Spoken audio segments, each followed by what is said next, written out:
भगवान महावीर के चरणों में शत शत वंदन नमन। आप सभी को मेरा सादर जय जिनेंद्र। 16 सतियों की श्रृंखला में आज हम छठी सती के बारे में जानेंगे। छठी सती सती मृगावती जी। सती मृगावती जी वैशाली के प्रसिद्ध राजा चेटक की पुत्री थी। कौशाम्बी के राजा शतानिक का थोड़ा हाल हमने चंदनबाला सती की जीवन चरित्र में जान चुके हैं। राजा शतानिक बड़े धनवान राजा थे। उन्हें अपने ऐश्वर्य पर बड़ा गर्व था। राजा शतानिक के साथ मृगावती का विवाह हुआ था। वह शतानिक की पटरानी थी। मृगावती अत्यंत सुंदर, गुणवती, शीलवती और धर्मपरायण थी। रानी मृगावती राजकुमार वर्धमान के परिवार के साथ पारिवारिक संबंध रखती थी। एक बार कौशाम्बी के राज दरबार में एक चित्रकार आया। उसको दैवीय वरदान प्राप्त था कि वह किसी भी व्यक्ति के शरीर का एक भाग देख ले तो उसका पूर्ण चित्र बना लेता था। उस चित्रकार की नजर राजमहल पर पड़ी और नारी के पांव का अंगूठा देखा। उसी के आधार पर उसने नारी का पूर्ण चित्र चित्रित किया। यह चित्र बनाते समय तुलिका में से मसी का बिंदु उस चित्रित युवती की जांघ पर गिरा। चित्रकार ने वह पोंछ डाला। पुनः रंग करते समय फिर से ऐसा हुआ। तीसरी बार भी ऐसा ही हुआ। तब चित्रकार ने विचार किया कि निश्चित ही उस नारी के अंग पर ऐसा दाग होना चाहिए। यह चित्र रानी मृगावती का था। यह चित्र देखते ही राजा शतानिक पहले तो बहुत खुश हुआ, लेकिन जांघ के निशान को देख के राजा शतानिक को पायमान हुआ। इस चित्रकार ने मृगावती का शील भ्रष्ट किया होगा। दूसरे चित्रकार ने राजा से कहा कि इस चित्रकार को दैवीय शक्ति प्राप्त है, जिससे शरीर का एकमात्र अंग देखकर संपूर्ण चित्र बना सकता है। राजा ने फिर भी उस चित्रकार का दायां अंगूठा कटवा दिया। कलाकार को बहुत धक्का लगा और उसने इसका बदला लेने का निश्चय किया और सौंदर्यवती मृगावती का चित्र अवंतिका के राजा चंद्रप्रगुप्त के पास भेज दिया। चंद्रप्रगुप्त राजा शतानिक का शत्रु और स्त्री लोलुप भी था। मृगावती का चित्र देख वह मृगावती पर मोहित हो गया। चंद्रप्रगुप्त ने लोक और परलोक पर विचार न करके मृगावती को प्राप्त करने के लिए कौशाम्बी पर आक्रमण कर दिया। शतानिक की थोड़ी सेना उसकी विशाल सेना का सामना न कर सकी, सैन्य में समर्थ नहीं थी। शतानिक हिम्मत हार गया और भयंकर अतिसार से ग्रस्त हो गया। एक तरफ बुझ रहा सुहाग का जीवन, दूसरी तरफ शील संपदा की सुरक्षा का प्रश्न। दोनों संकटों से घिरी महारानी मृगावती चिंतित अवश्य थी, पर उसे अपने कर्तव्य का पूरा बोध था।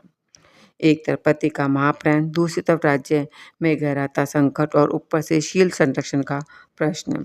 मृगावती ने धर्म कर्म की व्याख्या पढ़ी ही नहीं थी, अपितु उसके अनुसार अपने जीवन के ढांचे का निर्माण भी किया था। अतः महान संकट के समय भी उसकी चेतना कुंठित नहीं हुई। वो जानती थी कि चंद्रप्रगुप्त उससे साथ चलने का आग्रह ही नहीं, अपहरण करने में भी नहीं हिचकिचाएगा। लेकिन मृगावती वीरांगना थी। उसे अपनी शील शक्ति पर पूरा भरोसा था।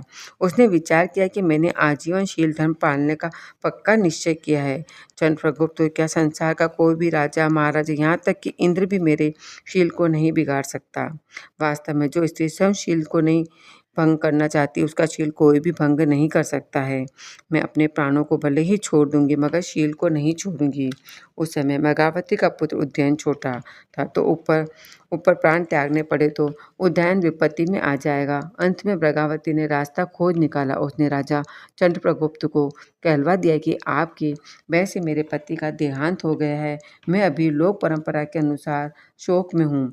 हमारे यहाँ अभी राज्य शोक है, तो मैं अभी आपके पास नहीं आ सकती, लेकिन जब शोक समाप्त हो जाएगा तब मैं आपके पास आ जाऊंगी। और मेरे पुत्र भी अभी छोटा है।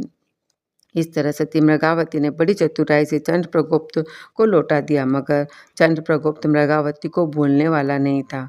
कुछ समय बीतने के बाद रानी मृगावती के पास संदेशा भेजा कि रानी से कहा कि शोक का समय समाप्त हो गया है, तो राजा उनकी प्रतीक्षा कर रहे हैं। इस बार रानी ने कहा कि जाओ, अपने राजा से कह दो कि मैं विधवा हूँ और विधवा का कर्तव्य कि वह अपने जीवन भर ब्रह्मचर्य का पालन करे।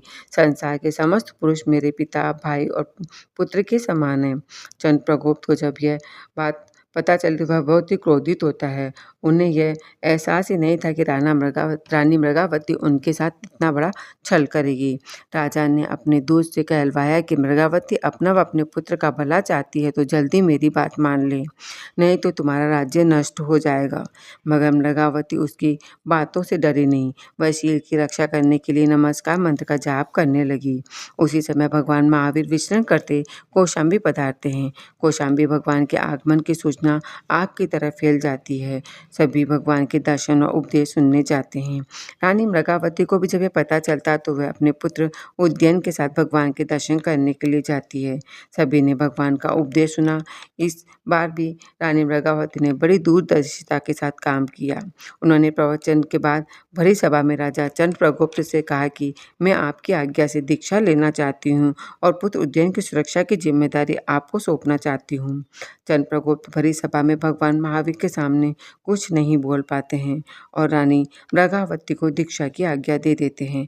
रानी मृगावती भगवान के चरणों में दीक्षित हो जाती है और सती से माँ सती बन गई। भगवान की मुख्य शिष्या माँ सती चंदन बाला की आज्ञा में विचर कर संयम और तप की आराधना करने लगी। एक बार भगवान के दर्शन करने के लिए माँ सती चंदन बाला अपनी शिष्याओं के साथ जाती है। सभी शिष्याएं लौट आती है। सती मृगावती भगवान के सानिध्य का लाभ लेती है और सेवा में बैठी रहती है, लेकिन उन्हें समय का आभास ही नहीं होता।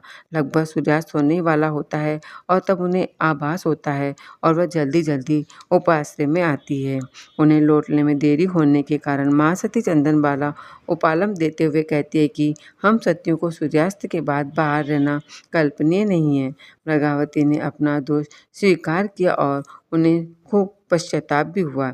इसके बाद माँ सती चंदन बाला व अन्य सत्या यथा स्थान पर जाकर सो जाती हैं, लेकिन मृगावती ध्यान में बैठ जाती है और अपना गलती पर उन्हें बहुत ही पश्चाताप होता है।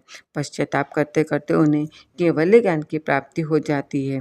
उन्होंने अपने ज्ञान से देखा कि एक काला नाग आ रहा है और वह साध्वी प्रमुखा माँ सती चंदन बाला के हाथ के पास से निकल रहा है।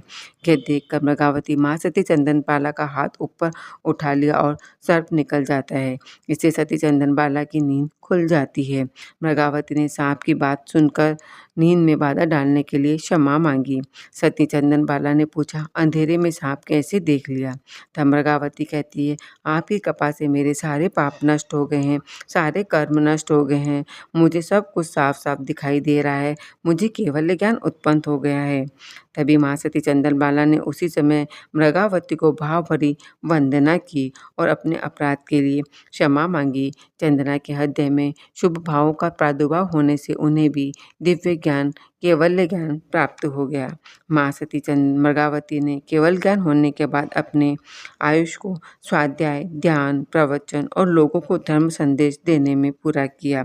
अंत में आयु पूर्ण कर मृगावती जी ने मुक्ति प्राप्त की। मैंने आपको सती मृगावती के बारे में कुछ जानकारी दी है।